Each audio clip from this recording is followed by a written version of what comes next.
Hay que ser muy sabio para no dejarse tentar por el saber y la seguridad.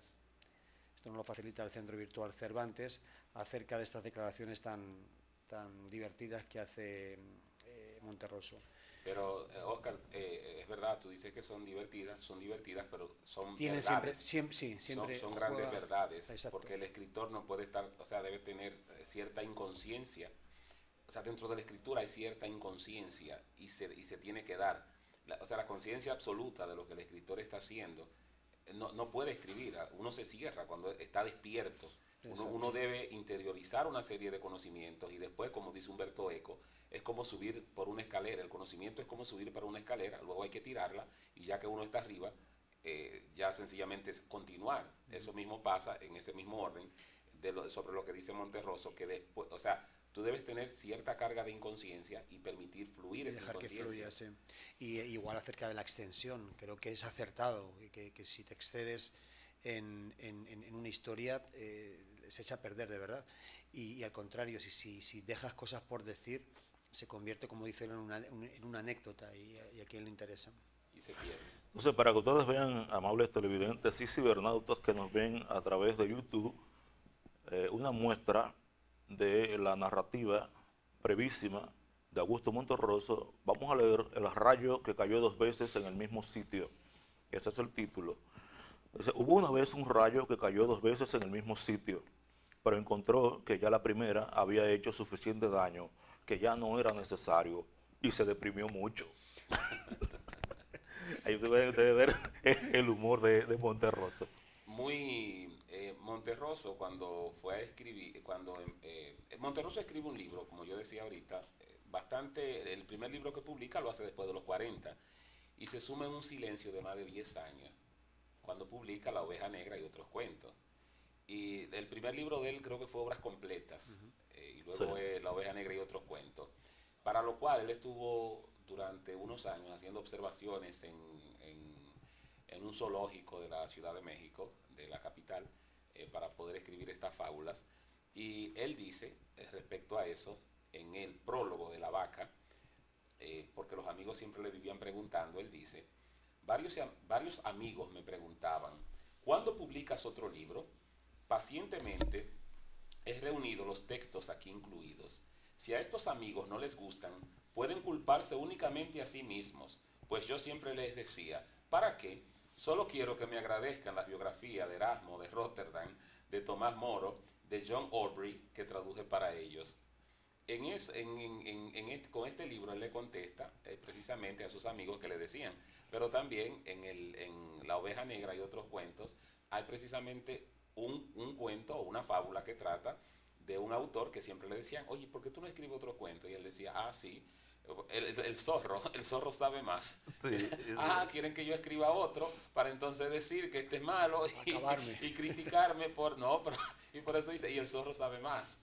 Y es precisamente lo que a él le estaba pasando. Esas son sus experiencias personales. lo que decía Juan Rulfo cuando le preguntaban que por qué no había escrito más. Le decía, porque el tío Celestino que me contaba los cuentos se murió. Oscar. El espejo que no podía dormir. Muy tierno, sí. Había una vez un espejo de mano que cuando se quedaba solo y nadie se veía en él, se sentía de lo peor, como que no existía. Y quizá tenía razón, pero los otros espejos se burlaban de él, y cuando por la noche los guardaban en el mismo cajón del tocador, dormían a piernas sueltas, satisfechos, ajenos a la preocupación del neurótico. Recurrió a Freud. Sí. Recurrió a Freud, al psicoanálisis de Sí. Freud, ahí en ese cuento. En La Vaca, que es increíblemente bueno, son unos ensayos muy, muy ricos, sobre la imaginación y la realidad, que él dice que ambas nos dan generosamente la materia, las situaciones y las tramas de los cuentos. Y sobre la vida, él dice, la vida es como un árbol frondoso que con solo ser sacudido deja caer los asuntos a montones, pero uno puede apenas recoger y convertir en arte unos cuantos, los que verdaderamente lo conmueven. Sí. Yo recuerdo algo que dice Julio Cortázar sobre una señora, un amigo que le cuenta una historia, le dice, Julio, te tengo una historia, para que tú hagas un cuento. Y el amigo le cuenta la historia a Julio Cortázar y él la escucha y la historia no lo logra conmover.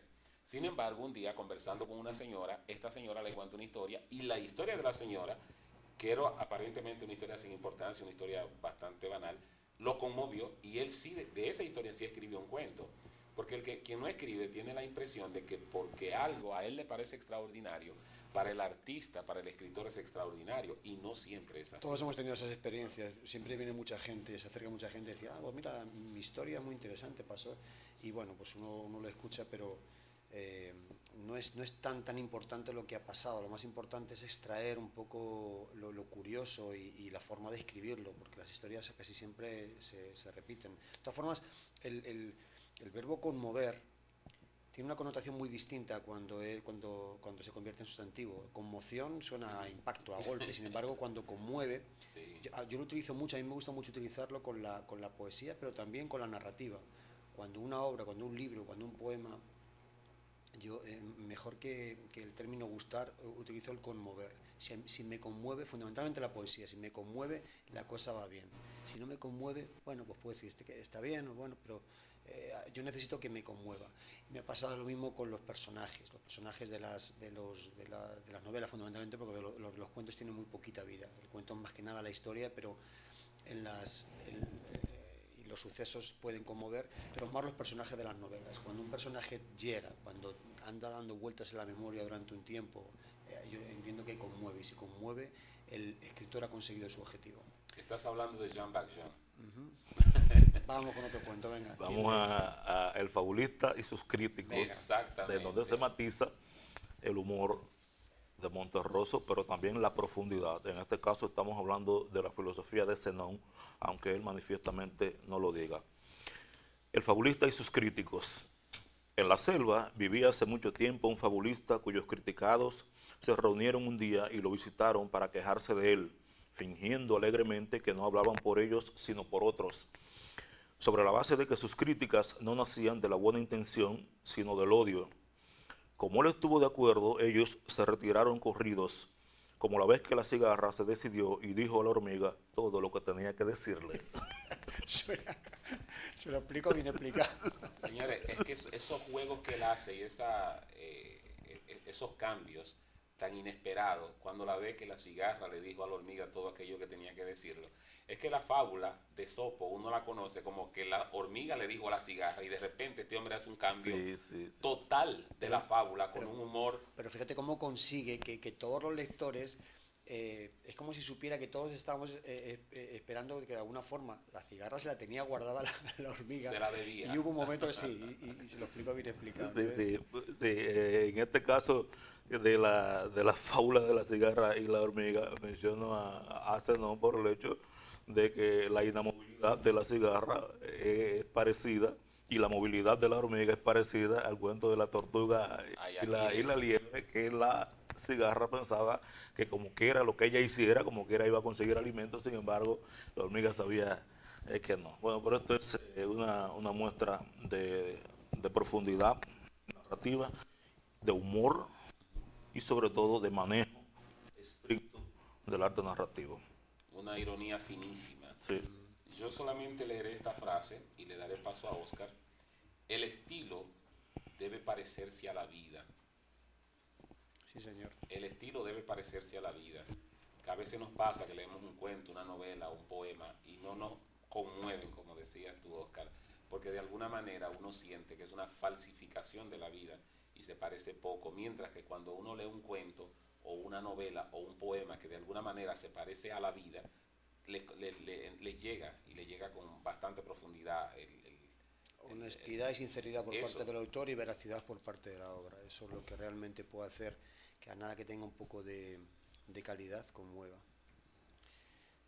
Vamos con otro mini cuento de Augusto Monterroso. A mí este me hace gracia también. Hay algunos de estos cuentos que están en libros de texto. Yo trabajo con niños de grado 7 y de grado 5 y a menudo ponen este tipo de cuentos. Voy a hacer una pequeña acotación sobre eso de que aparece en libros de texto, y es que Augusto Monterroso, al recibir el premio Príncipe de Asturias, él decía que el sueño más grande que él tenía era de poder ser alguna vez leído en libros de texto, por los niños